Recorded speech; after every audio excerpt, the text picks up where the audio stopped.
সত্যি বলতে এটা আমারও অজানা ছিল। স্বামী মারা গেলে বউকে বিধবা বলে, কিন্তু বউ মারা গেলে স্বামীকে কি বলে? কথাগুলো শুনেন। স্বামী মারা গেলে বউকে কি বলে? বিধবা। এটা আমার কোশ্চেন না। বউ মারা গেলে স্বামীকে কি বলে? বিপত্নী।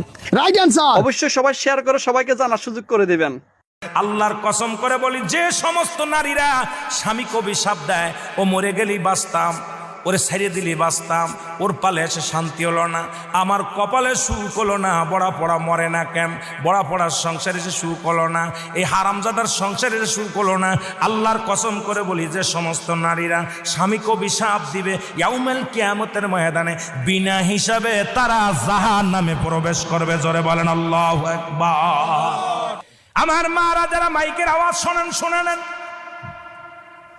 যত আপনার নামাজ, আপনার রোজা, আপনার হজ সব কিছু বরবাদ হয়ে যাবে যারা স্বামীকে লানত করবেন, স্বামীকে যারা অভিশাপ করবেন, স্বামীর বিরুদ্ধে অভিযোগ করবেন, স্বামীর প্রশংসা করবেন। আল্লাহর দরবারে আপনি নেকি পাবেন, আল্লাহর দরবারে নফল বন্দেগী পাবেন। সারা রাত পরে আপনি ইবাদত করেছেন, আর একবার বলেন, আপনার মার কাছে বলেন।